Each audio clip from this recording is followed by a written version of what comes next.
bawah khawatir tidak terlihat sampai belakang. Boleh ya Bu? Baik, teman-teman, sebelum kita mulai, alhamdulillah Allah izinkan kita semua berada di setengah perjalanan di bulan suci Ramadan ini. Ada yang sudah khatam di bulan suci Ramadan ini? Banyak, Masya Allah. Boleh tunjuk tangan supaya kita semangat. Ada yang sudah khatam di bulan suci Ramadan ini? Masya Allah, Masya Allah. Ini ibu sibuk, tapi khatam. Khatam berapa kali Bu? Satu kali, ada dua kali? Masya Allah ya. Masya Allah, di sini ada sahabat saya, guru saya juga, Masya Allah. Ibu terima kasih ya, kita ketemu di kampus UIN. Kami ini berdua sama-sama di kampus UIN Syarif Hidayatullah Jakarta. Alhamdulillah, ketemu lagi di Lombok Timur, Alhamdulillah. Ada di sini yang sudah khatam 3 kali?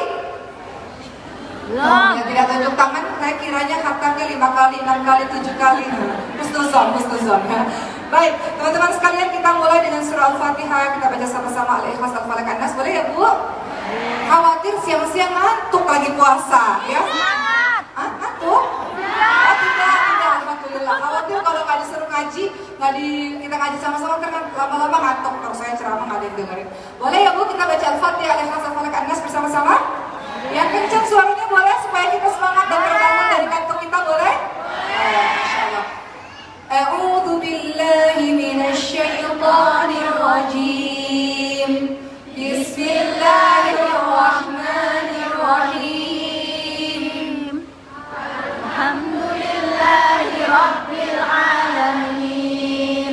Ar-Rahmanir Rahim. Maliki yaumiddin. Iyyaka na'budu wa iyyaka nasta'in. Ihdinas siratal mustaqim. Siratal ladzina an'amta 'alaihim ghairil maghdubi 'alaihim waladdallin.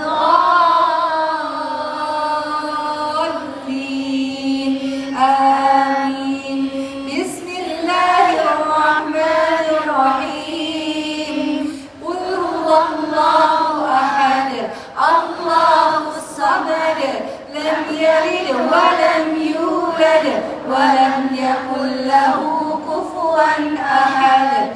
Bismillahirrahmanirrahim. Qul a'udzu birabbil falaq min syarri ma khalaq wa min syarri ghasiqin idza waqab wa min syarri naffasati fil 'uqad wa min syarri hasidin idza hasad. Bismillahirrahmanirrahim. Qul a'udzu birabbin nas, malikin nas, ilahin nas, min syarril waswasil khannas, alladzi yuwaswisu fi sudurin nas, minal jinnati wan nas. Ya Allah, bersihkanlah hati-hati kami, ya Allah, luruskanlah niat kami, tambahkanlah ilmu kepada kami, ya Rabb, dan mudahkan kami mengamalkan apa yang telah kami tahu. Amin amin ya Rabbal alamin. Ibu-ibu yang dirahmati oleh Allah Subhanahu wa taala, syahrul Ramadan. Ada yang tahu bulan Ramadan ini memiliki banyak sekali julukan. Ada apa aja julukan-julukan syahrul Ramadan? Syahrullah, bulannya Allah, betul? Ada lagi Bu? Syahrul Maghfirah, bulan yang penuh ampunan. Syahrul Rahmat, bulan yang Allah berikan limpahan rahmat. Apalagi Bu? Syahrul Siyam, bulannya puasa. Syahrul Sabar, bulannya sabar. Syahrul Quran, wa Syahrul Tilawah, Syahrul Quran, bulan suci Ramadan. Tidak hanya kita diminta untuk sekedar shaum, puasa wajib, tapi juga ada tarawih yang hanya dilakukan di bulan suci Ramadan. Tidak lupa bahwa syahrul Ramadan juga adalah syahrul Quran. Dalam surah Al-Baqarah ayat 185. A'udzu billahi minasyaitonir rajim. Syahrul Ramadan alladzi unzila fihi al-Qur'an hudan lin-nas. Bulan suci Ramadan adalah bulan diturunkannya permulaan Al-Quran, yang mana Al-Quran ini merupakan petunjuk bagi setiap manusia. Saya tahu karena selama ini kalau di pesantren kami, pesantren tahfidz kami di Masjid Al-Kafat, banyak sekali dari Lombok itu paling banyak yang dikirimkan untuk menjadi penghafal Quran. Jadi Lombok ini isinya orang-orang saleh, masya Allah. Masya Allah. 1000 masjid dan jutaan, ribuan ya para penghafal Quran, masya Allah. Dan saya yakin di antara ribuan kita di sini pasti ada beberapa yang banyak juga penghafal Quran. Baik, teman-teman sekalian, adakah di sini yang menginginkan diri kita, anak-anak kita, keturunan kita semuanya adalah ahlul Quran? Siapa itu? Para sahabat bertanya, siapa mereka ya Rasul? Keluarganya Allah itu siapa ya Rasul? Yang namanya keluarga pasti dekat, betul? Yang namanya keluarga pasti hubungannya dekat. Kata Rasulullah, yang disebut sebagai keluarganya Allah adalah, jadi kalau mau menjadi orang-orang khusus, orang-orang yang dipilih Allah, mereka orang-orang yang istiqamah bersama Al-Quran. Dan kita mau itu bagian dari keluarga kita, bagian dari diri kita, bagian dari keturunan kita. Makanya ada doanya, Allahumma ja'alna min ahlil Quran, Allahumma arhamna bil Quran. Kita boleh doa sama-sama ya Bu sebelum saya lanjutkan. Ada doanya yang sering teman-teman baca. Dan ini doa yang harus kita angkat tangan kita supaya Allah sayangi kita dengan Al-Quran. Apa doanya? Allahumma arhamna bil Quran waj'alhu lana imaman wa nuran wa hudan wa rahmah. Allahumma zakkirna minhu ma nasina wa 'allimna minhu ma jahilna warzuqna tilawatahu ana al-laili wa atrafan nahar waj'alhu lana hujjatan ya rabbal alamin. Amin amin ya rabbal alamin. Ini doa indah sekali teman-teman sekalian. Saya kalau menimbang-nimbang bayi, saya punya bayi umurnya 1,5 tahun sekarang. Dari dia bayi, kalau saya timbang-timbang itu doanya begitu. Yang saya nyanyikan tuh Allahumma arhamna bil Quran. Teman-teman tahu apa artinya? Saya bacakan. Ya Allah, kasihanilah kami dengan Al-Quran dan jadikanlah Al-Quran bagi kami sebagai pemimpin, cahaya, petunjuk dan rahmat bagi kami ya Allah. Ya Allah, ingatkanlah kami apa-apa yang kami lupa dari Al-Quran dan ajarkanlah kami apa-apa yang kami tidak tahu darinya, dan karuniakanlah kepada kami membacanya siang dan malam dengan cara yang membuatmu ridha ya Rabb kepada kami, dan jadikanlah Al-Quran sebagai pembela bagi kami di hari akhirat nanti.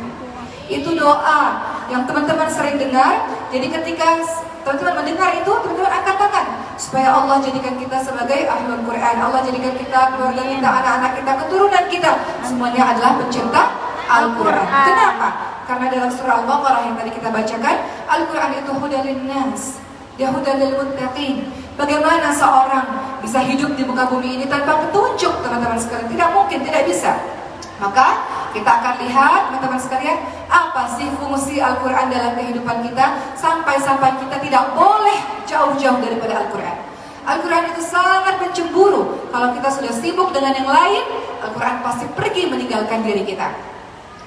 Teman-teman sekalian, kenyataannya di Indonesia ini 87% ini muslim, tapi hampir setengahnya kenyataannya tidak bisa membaca Al-Quran. Dan kita berharap itu bukan bagian dari kita. Kalaupun ada dari kita yang belum bisa baca Quran, masih ada kesempatan. Lombok terkenal dengan julukan 1000 masjid, betul? Masjidnya di mana-mana, pesantren tahfidz, masya Allah, di mana-mana orang solehnya banyak, guru Qurannya banyak, orang pinternya banyak. Jadi nggak ada alasan orang-orang Indonesia, khususnya orang-orang Lombok nggak bisa baca Quran. Nggak ada alasan, karena semua fasilitas ada. Kecuali teman-teman tinggal di gunung misalnya yang sama sekali jauh, atau tinggal di mana gitu ya, sama sekali jauh dari tempat belajar, mungkin boleh-boleh saja. Tapi teman-teman yang dekat dengan masjid, yang banyak guru-guru Quran, masya Allah, nggak ada alasan untuk nggak bisa baca Quran. Jadi harus teman-teman sekalian, harus untuk kita membacanya, untuk kita mentadaburinya, menghafalkannya, mengamalkannya, mengajarkannya. Tapi sebelum itu kita akan bahas, emangnya kenapa sih Al-Quran itu penting sekali untuk kehidupan kita? Ada yang tahu di sini apa fungsi Al-Quran dalam kehidupan kita? Sebagai petunjuk. Dalilnya mana? Al-Baqarah 185 tadi. A'udzu billahi minasyaitonir rajim. Syahrul Ramadan alladzi unzila fihi al-Qur'an hudan lin-nas. Beberapa hari yang ditentukan itu adalah bulan suci Ramadan, bulan yang di dalamnya diturunkan permulaan Al-Quran sebagai petunjuk bagi umat manusia. Sebagaimana ibu-ibu kalau pergi ke satu tempat, biasanya kita pakai alat penunjuk jalan, betul ya?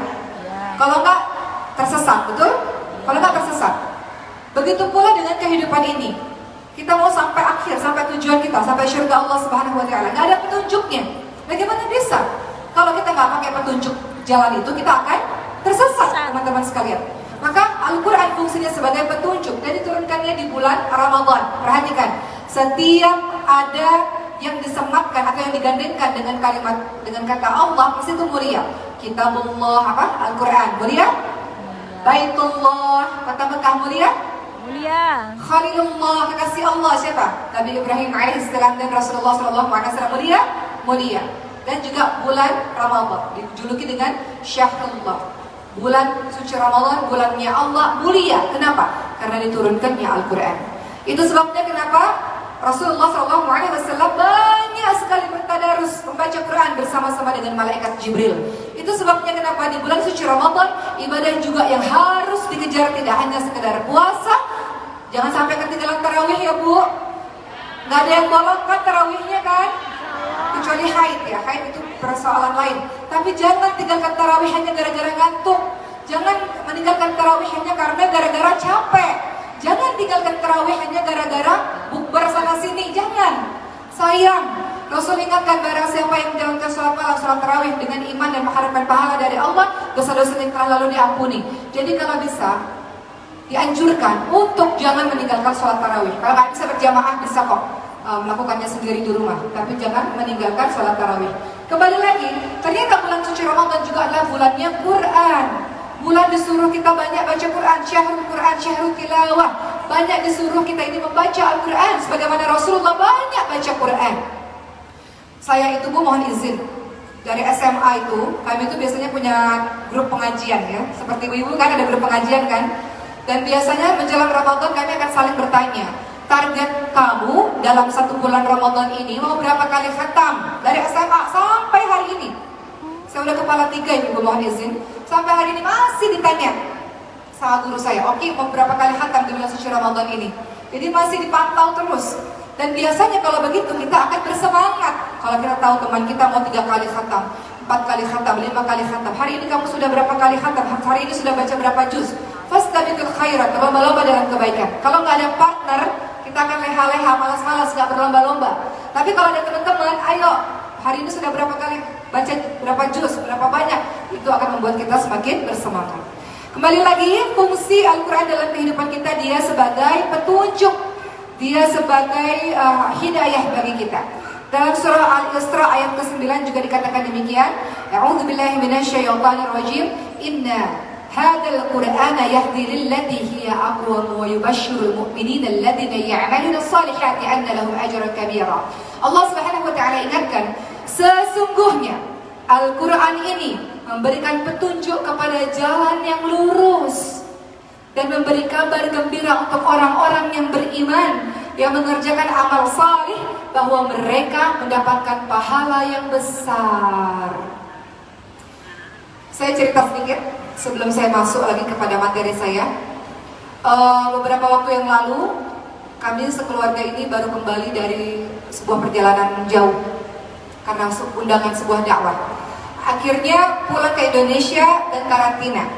Disitulah saya sekamar dengan ibu saya. Ibu saya juga ikut dalam perjalanan jauh itu. Masya Allah, ibu saya dibanding dengan saya, Bu, saya jauh berinteraksinya dengan Quran dibandingkan ibu saya. Dalam masa karantina, bayangkan Bu, itu ba'da subuh, itu saya sudah mendengar suara ibu saya ngaji Zoom.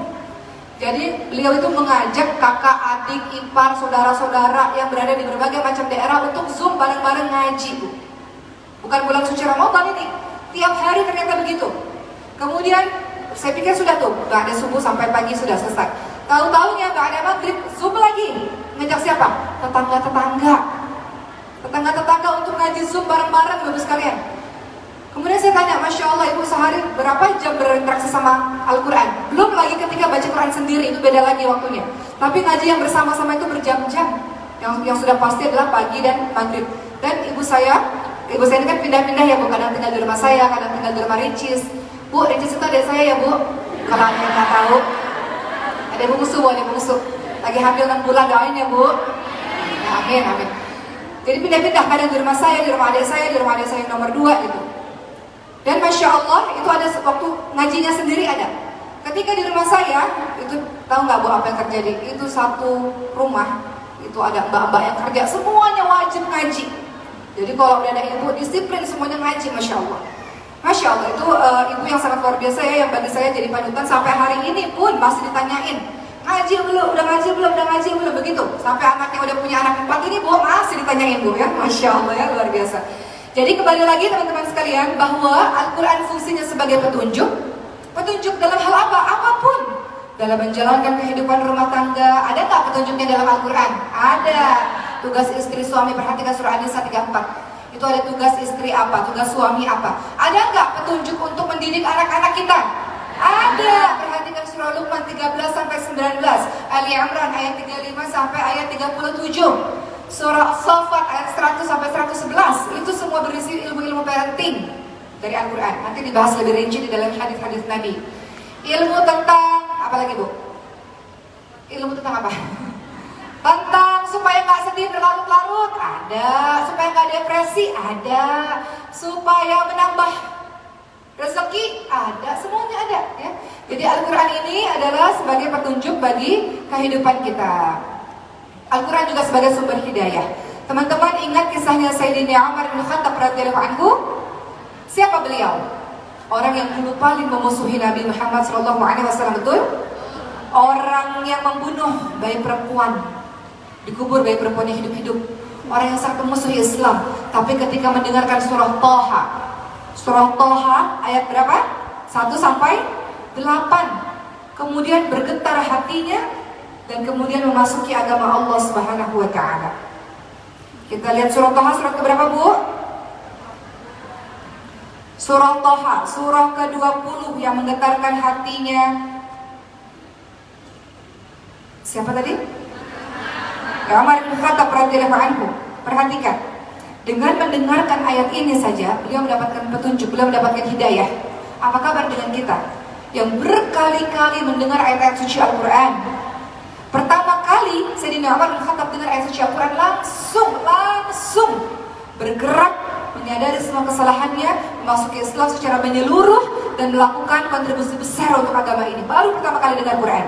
Dalam surah Toha saya baca ya, ayat yang menggetarkan hatinya Sayyidina Umar bin Khattab. A'udzubillahi minasyaitonir rajim. Bismillahirrahmanirrahim. Toha ma anzalna 'alaikal qur'ana litashqa illa tadhkiratan liman yakhsha tanzilan mimman khalaqal arda was samawati العلا الرحمن على العرش استوى له ما في السماوات وما في الأرض وما بينهما وما تحت الثرى وإن تجهر بالقول فإنه يعلم السر وأخفى الله لا إله إلا هو له الأسماء الحسنى dan seterusnya.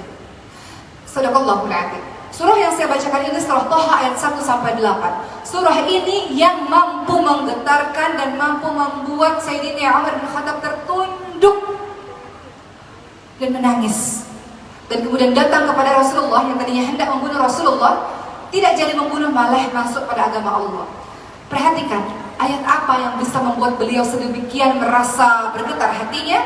Toha, kami tidak menurunkan Al-Quran kepadamu agar engkau menjadi susah, melainkan sebagai peringatan bagi orang-orang yang takut kepada Allah. Diturunkan dari Allah yang menciptakan bumi dan langit yang tinggi, yaitu Allah yang Maha Pengasih, yang bersemayam di atas Arsy. Milik Allah lah apa yang ada di langit, milik Allah semuanya apa yang ada di bumi dan apa yang di antara keduanya, dan apa-apa yang ada di bawah tanah. Dan jika kamu mengeraskan suaramu atau ucapanmu, sungguh Allah itu mengetahui apa yang paling rahasia yang ada pada dirimu. Dialah Allah, tidak ada Tuhan selain Allah yang memiliki nama-nama baik. Mendengarkan ayat ini, Sayyidina Umar bin Khattab, ibu-ibu sekalian, teman-teman sekalian, mendapatkan petunjuk, langsung datang kepada Rasulullah SAW dan langsung menyatakan keislamannya. Dan sejak hari itu, sejak beliau berhijrah, sejak memasuki agama Allah, sejak menjadi diri yang lebih baik, sejak saat itu totalitas dalam beragama Islam, totalitas dalam belajar, totalitas dalam berkontribusi untuk menolong agama Allah Subhanahu wa taala. Pertanyaannya, sudah berapa banyak ayat-ayat Al-Quran yang kita dengar, teman-teman sekalian? Dan apakah itu berefek dalam kehidupan kita? Apakah itu menjadi sumber hidayah bagi kita? Atau ayat-ayat suci Al-Quran itu hanya masuk kuping kanan, keluar kuping kiri? Kalau kita lihat, teman-teman sekalian, apa yang dilakukan oleh Sayyidina Umar bin Khattab, Masya Allah, beliau dengar pertama kali langsung berubah, langsung belajar sungguh-sungguh, langsung berkontribusi. Kita lihat, teman-teman sekalian, dalam surah Al-Anfal ayat kedua. Di sini ada indikator. Kita periksa diri kita masing-masing yang disebut orang-orang beriman, bagaimana interaksinya dengan Al-Quran. Perhatikan, Allah Subhanahu wa taala berfirman, A'udzubillahi minasyaitonir rajim. Innamal mu'minuna alladziina idza dzukirallahu wajilat qulubuhum wa idza tuliyat 'alaihim ayatuhu zadatuhum imanan wa 'ala rabbihim yatawakkalun. Shadaqallahul 'adzim. Artinya, sesungguhnya orang-orang yang beriman adalah mereka yang apabila disebutkan nama Allah maka gemetar hatinya, dan apabila dibacakan ayat-ayat Allah kepada mereka bertambah kuatlah iman mereka, dan hanya kepada Allah lah mereka bertawakal. Jadi beda orang-orang beriman dengan orang-orang tidak beriman adalah ketika dibacakan nama Allah, disebut nama Allah, dibacakan ayat-ayat suci Al-Quran, terasa di dadanya, teman-teman sekalian. Ada sesuatu di dadanya. Terkadang kita begitu, betul ibu sekalian, lagi baca rasanya nikmat, Masya Allah, ada sesuatu terasa di dada kita, Masya Allah. Mudah-mudahan kita tergolong orang-orang yang beriman, karena bergetar hati kita, getaran keimanan, teman-teman sekalian. Baik, berikutnya, Al-Quran tidak hanya sekedar sebagai petunjuk untuk manusia, untuk jin juga sama, ibu sekalian. Jin itu juga mendengarkan Al-Quran. Ketika Rasulullah SAW membaca Al-Quran, teman-teman sekalian, jin itu mendengarkan, berhenti mendengarkan, kemudian jin itu menyampaikan lagi kepada kaumnya. Jadi petunjuk juga, tidak hanya untuk manusia, juga untuk para jin. Dan Al-Quran fungsinya tidak hanya sebagai petunjuk, tapi juga sebagai obat. Percaya Al-Quran sebagai obat? Asyifa. Obat apa, teman-teman sekalian? Obat hati. Obat hati saja? Obat segala penyakit. Obat fisik bisa? Bisa. Obat apa lagi? Menangkal sihir bisa? Bisa. Masya Allah. Al-Quran, Masya Allah. Kita lihat dalam surah Al-Isra ayat ke-82. Dalil yang menyatakan Al-Quran adalah obat. Masya Allah. Kata Allah Subhanahu wa ta'ala, A'udzubillahi minasyaitonir rajim. وَنُنَزِّلُ مِنَ الْقُرْآنِ مَا هُوَ شِفَاءٌ وَرَحْمَةٌ لِلْمُؤْمِنِينَ وَلَا يَزِيدُ الظَّالِمِينَ إِلَّا خَسَارًا. Allah katakan, dan kami turunkan Al-Quran untuk menjadi obat dan rahmat bagi orang-orang yang beriman. Dan Al-Quran tidaklah menambah kepada orang-orang yang zalim selain kerugian. Jadi Al-Quran itu asyifa, dia obat semuanya. Contoh, obat hati. Kadang-kadang kita sedih, ketika kita baca Al-Quran, maka hati kita menjadi terhibur. Maka saya akan bacakan beberapa ayat favorit saya. Kita punya ayat favorit beda-beda ya Bu? Kadang-kadang kita sedih, kalau saya sedih, saya suka ingat ayat-ayat ini Bu, sehingga itu menghibur hati saya dan hati saya gak sedih lagi. Atau kadang-kadang hati kita terluka atau hati kita banyak penyakit, baca ayat-ayat ini. Beberapa ayat yang menjadi obat bagi kita, perhatikan, untuk menjadi penghibur bagi kita. Surah Al-Ankabut ayat 2-3. Ada kalimat, A'udzubillahi minasyaitonir rajim, hasiban nasu ayutraku ayyaqulu amana hum la yuftanun. Apakah manusia menyangka bahwa mereka dibiarkan begitu saja ketika mereka mengatakan kami telah beriman, sementara mereka tidak diuji? Artinya apa? Semakin tinggi kedudukan iman, semakin salih kita, semakin baik kita, semakin berat ujian yang Allah berikan kepada kita. Betul ibu sekalian? Betul. Ujiannya apa? Apa aja. Kadang-kadang ujiannya suami. Ada di sini yang ujiannya suami? Banyak. Tunjuk tangan. Banyak. Ada ujiannya anak? Ya. Ada. Ada ujiannya ekonomi, kelihatannya kaya raya, utangnya di mana-mana, cicilannya banyak, pusing. Misal, ada yang sakit ujiannya, betul Bu? Ada ujiannya permusuhan, pertengkaran dan sebagainya. Dan kita lihat di sini Allah Subhanahu wa taala ingatkan, apakah kamu mengira ketika kamu mengatakan saya beriman, saya berhijrah, saya menjadi orang baik, kemudian kamu didiamkan begitu saja? Tidak. Pasti Allah akan uji, liyabluwakum ayyukum ahsanu amala, mana di antara kamu yang lebih baik amalannya. Yang kedua, ada juga surah yang bagus sekali Masya Allah, At-Taubah ayat 129. Ada kalimat hasbiyallahu la ilaha illahu alaihi tawakkaltu wa huwa rabbul arsyil azim. Kalau kita lagi sedih, kita baca ayat ini. Cukuplah Allah bagiku, tidak ada Tuhan selain Allah, hanya kepadanya lah aku bertawakal. Dialah Allah yang memiliki arsy yang agung. Cukuplah Allah bagiku. Kadang-kadang kalimat-kalimat itu menggetarkan hati kita loh teman-teman sekalian, betul kan? Saya nggak akan kenapa-napa, nggak akan kenapa-napa. Kenapa? Karena Allah bersama dengan saya. Cukuplah Allah bagiku, betul Bu? Betul. Kalau kita rasa Allah cukup Allah yang tidak pernah meninggalkan kita, nggak pernah. Allah yang selalu tolong kita. Kalau ketika orang lain mungkin pergi meninggalkan kita, Allah nggak pernah tinggalkan kita. Cukuplah Allah bagiku. Itu ayat-ayat yang menghibur hati teman-teman sekalian. Ada lagi ya, surah Al-Baqarah 45 ada kalimat wasta'inu bis-sabri was-shalah. Kalau terjadi apa-apa padamu, minta pertolongan dengan sabar dan salat. Kalau terjadi apa-apa pada dirimu, minta tolong sama Allah dengan sabar dan salat. Atau teman-teman semua, ini juga ayat favorit saya nih. Saking favoritnya, kemarin saya usulkan kepada sutradara film. Judul filmnya Merindu Cahaya Da Amstel ya. Ada yang nonton nggak? Jadi itu ada dialog ceramah. Saya bersyukur dan berterima kasih karena ketika bagian dialog ceramah diserahkan kepada saya. Jadi saya masukkan ayat ini. Ini ayat favorit saya. Kalau saya sedih saya ingat ayat ini. Ayat 139. Kalimatnya wala tahinu wala tahzanu wa antumul a'launa in kuntum mu'minin. Tuh, ada kayak nonton filmnya. Saya bilang begini nih ayatnya ini. Ada kalimat, janganlah kamu bersikap lemah, janganlah kamu bersedih hati, padahal kamulah orang-orang yang paling tinggi derajatnya jika kamu orang-orang yang beriman. Jangan lemah teman-teman sekalian, jangan bersedih berlarut-larut. Kita ini ditinggikan derajatnya oleh Allah karena kita beriman. Untuk apa sedih berlarut-larut? Untuk apa bersikap lemah terus-menerus? Untuk apa? Toh kehidupan ini berputar, hari ini kita sedih, besok kita tertawa. Hari ini kita tertawa, besok kita bersedih, begitu? Tidak ada yang abadi, semuanya digilirkan oleh Allah Subhanahu wa taala. Begitulah teman-teman sekalian, termasuk satu ayat terakhir. Banyak ya ayat-ayat favorit, tapi satu ayat terakhir yang juga kadang-kadang menjadi penghibur saya kala hati gundah gulana, hati sedih. Al-Quran menjadi asyifa, menjadi obat. Ada kalimat yang indah sekali dalam surah Al-Baqarah 216. Apa kata Allah? A'udzu billahi minasyaitonir rajim. Wa 'asa an takrahu syai'an wa huwa khairul lakum wa 'asa an tuhibbu syai'an wa huwa syarrul lakum wallahu ya'lamu wa antum la ta'lamun. Boleh jadi kamu tidak suka pada sesuatu, padahal itulah yang paling baik untukmu.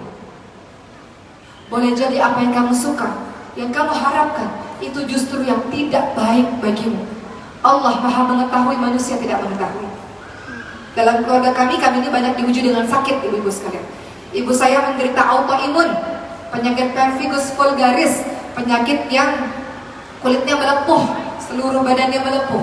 Sehingga kalau bajunya diangkat, kulitnya juga ikut terangkat. Penyakit-penyakit yang luar biasa. Kemudian anak saya juga ada sindrom atau kelainan langka, namanya sindrom Prader-Willi, kelainan langka. Jadi kami ini banyak diuji dengan sakit-sakit keluarga kami ini, teman-teman sekalian. Kemudian saya ingat ayat ini, boleh jadi apa yang kamu tidak suka. Ya Allah, kok dikasih penyakit yang langka atau kelainan langka, kok dikasih penyakit ibu saya yang begini gitu. Boleh jadi apa yang kita tidak suka, itulah yang paling baik, karena Allah tahu ada hikmah di dalamnya. Ibu saya sakit itu sekitar 17 tahun yang lalu. Karena ibu saya sakit, kami sekeluarga berjilbab, teman-teman sekalian. Karena ibu saya sakit itu, kami sekeluarga tiap hari ingat kematian. Karena hampir 3 bulan ibu di rumah sakit dan kami menyaksikan berbagai macam kematian di depan mata kami sendiri. Jadi ternyata apa-apa yang kita nggak suka, justru itulah yang baik untuk kita. Belajar sabar, belajar tangguh, belajar tawakal ala Allah, belajar bersyukur, betul Bu? Karena Sulaiman anak saya yang keempat ada kelainan genetik yang waktu kecilnya saya nggak dengar suara nangisnya. Jadi sekarang saya menghargai setiap anak-anak yang menangis. Ibu kalau anaknya nangis, itu namanya anak sehat, Ibu. Jangan dimarahin. Karena banyak ibu-ibu yang merindukan suara tangisan anak. Kadang-kadang kita tidak terpikir kan Bu? Saya itu merindukan tangisan anak waktu saya bayi. Nggak nangis bu, nangis itu gitu nangisnya. Jadi harus pakai alarm kalau mau ngasih ASI. Begitu teman-teman sekalian. Jadi terkadang sesuatu yang kita keluhkan adalah sesuatu yang diinginkan oleh orang lain. Betul bu? Kadang-kadang kita nggak bersyukur, kok suami saya begini, kok ininya begini. Kadang-kadang apa yang ibu keluhkan itu yang diimpikan oleh banyak orang, termasuk saya. Apa yang ibu keluhkan terhadap anak ibu menangis, itu yang saya impikan, yang saya rindukan. Waktu anak saya bayi, alhamdulillah sekarang sudah membaik berkat doa dari teman-teman semua. Intinya teman-teman sekalian, kembali lagi Al-Quran sebagai asyifa, dia sebagai obat. Jadi kalau lagi bunda gulana sedih, hati nggak tenang, jangan lari kemana-mana. Wudhu dan buka Al-Qurannya, itu obat. Kemudian Al-Quran tidak hanya obat hati teman-teman sekalian, ya. Tapi Al-Quran juga teman-teman sekalian, dia itu obat sakit badan. Sakit badan. Dalam hadis yang diriwayatkan oleh Siti Aisyah radhiyallahu anha, beliau berkata, Rasulullah apabila sakit, beliau membacakan untuk dirinya sendiri surah-surah perlindungan, surah An-Nas, surah Al-Falaq, itu dibaca dan meniupkan kepada tubuhnya. Jadi bisa kalau anak-anak kita sakit, baca Al-Fatihah, Al-Ikhlas, Al-Falaq, An-Nas, tiup, kemudian kita luskan pada tubuh anak kita atau tubuh kita yang sakit. Begitu pula Al-Fatihah. Ada salah seorang sahabat Nabi yang pada saat itu melihat ada seorang yang hampir lumpuh karena tersengat kalajengking. Beliau membaca surah Al-Fatihah sebagai obatnya. Jadi obat, teman-teman sekalian, tentu obat-obat dari orang yang ahli ya. Tapi juga kita bisa mengobatinya dengan bacaan Al-Quran. Juga obat dari sihir. Ibu percaya sihir itu ada? Ada. Ada yang pernah terkena sihir? Atau pernah menemukan di rumahnya tiba-tiba ada kain, ada kertas tulisan Arab atau apa-apa gitu, itu namanya bubul ya bu ya. Ada? Ada. Di antara kita atau pernah melihat atau pernah mendengar sihir itu nyata teman-teman sekalian, dan itu bisa dihalau dengan Quran. Rasulullah SAW pernah terkena sihir, pernah teman-teman sekalian. Buhulnya itu, ibu tahu buhul itu apa ya bahasa Lombok di sini bu? Ikatan. Ikatan, ya ikatan itu. Buhul itu ikatan itu ya. Itu kan harus ditemukan ya bu. Nah, ikatan buhul sihirnya itu Rasulullah itu ada di dalam sumur dan ditemukan. Dan kemudian Rasulullah SAW melenyapkannya dan kemudian membaca surah An-Nas dan Al-Falaq. Artinya teman-teman sekalian, kita kalau ingin terhindar dari sihir, kita tahu kan teman-teman sekalian, tidak 100% orang-orang suka sama kita, betul? Mustahil. Membuat semua orang cinta pada kita adalah sebuah hal yang mustahil. Ada lovers, ada haters, betul ya? Ada yang cinta, ada yang benci, itu pasti. Rasulullah SAW juga begitu, ada yang suka, ada yang tidak suka, itu pasti. Ada yang iri, ada yang dengki, betul? Makanya dalam surah Al-Falaq itu ada kalimat apa bu? Surah Al-Falaq itu ada doa tuh untuk kita minta perlindungan dari Allah Subhanahu Wa Taala untuk orang-orang yang dengki. Ada kalimat A'udzubillahi minasyaitonirrajim. Ada kalimat wa min syarri hasidin idza hasada. Dalam surah Al-Falaq itu kita minta perlindungan kepada Allah dari kegelapan malam, dari penyihir, dari orang-orang jahat, dari orang yang dengki kepada kita. Jadi doanya dengan cara apa? Zikir pagi petang. Zikrullah, zikir terbaik adalah dengan membaca Al-Quran. Zikir pagi petang silakan. Ada ayat-ayat surah-surah pilihan yang sudah Rasulullah ajarkan kepada kita. Baca teman-teman sekalian untuk menghindari diri kita dari kejahatan-kejahatan para penyihir, orang-orang yang mengirimkan sihir-sihir. Itu Al-Quran. Masya Allah. Bagaimana mungkin setelah kita tahu tentang keutamaan-keutamaan yang banyak dari Al-Quran, lantas kita meninggalkan Al-Quran? Bagaimana mungkin ada orang yang hari-harinya nggak pernah baca Quran? Apa yang bisa melindungi dirinya teman-teman sekalian? Betul nggak? Betul. Sementara kita itu butuh perlindungan. Apa itu? Quran. Ajarkan anak-anak kita, pasangan kita, mbak-mbak di rumah yang kerja Quran, teman-teman sekalian. Ciptakan lingkungan Quran di rumah kita.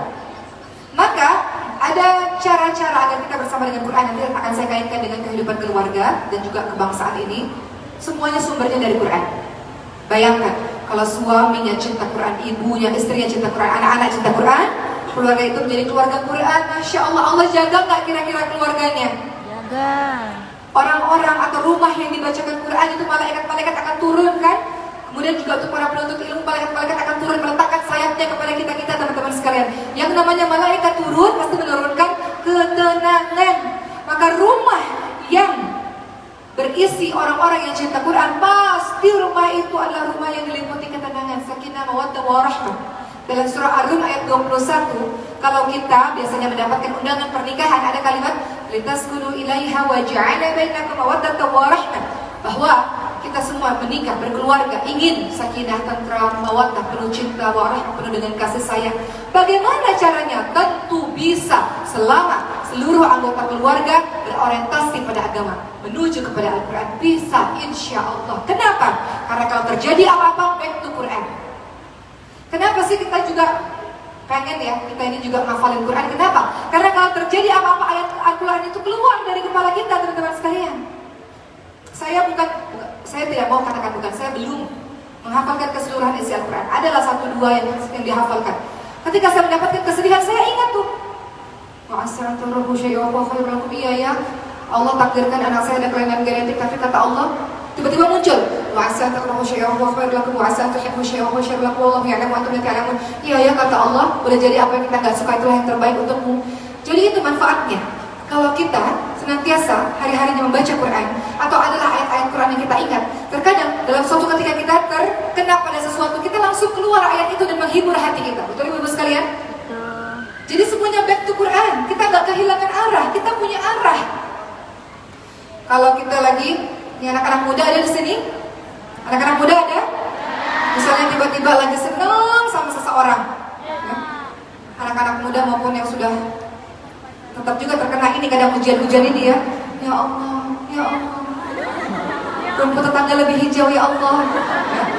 Tiba-tiba kalau orang yang hafal Quran ingat, boleh terkena zina, oh jangan dekati zina. Memandang kepada hal-hal atau seseorang yang diharamkan oleh Allah adalah mendekati zina misalnya.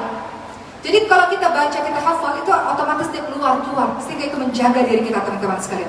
Sehingga itulah yang disebut sebagai Al-Quran jalan kita untuk melindungi keluarga kita, insya Allah, dan juga untuk kebangsaan, untuk bangsa Indonesia ini. Bayangkan kalau negeri kita diisi oleh orang-orang yang mencintai Quran, orang-orang hebat, memegang amanah besar, diisi oleh mereka yang cinta Quran, yang takut kepada Allah Subhanahu wa Ta'ala. Kira-kira terjadi kezaliman gak di negeri ini? Kira-kira terjadi kecurangan gak di negeri ini? Tidak. Kenapa? Karena orang-orangnya takut kepada Allah Subhanahu wa Ta'ala, karena berpegang teguh kepada Al-Quran. Itu maksudnya. Kenapa teman-teman di Palestina? Saya ceritakan ini juga di beberapa ceramah saya.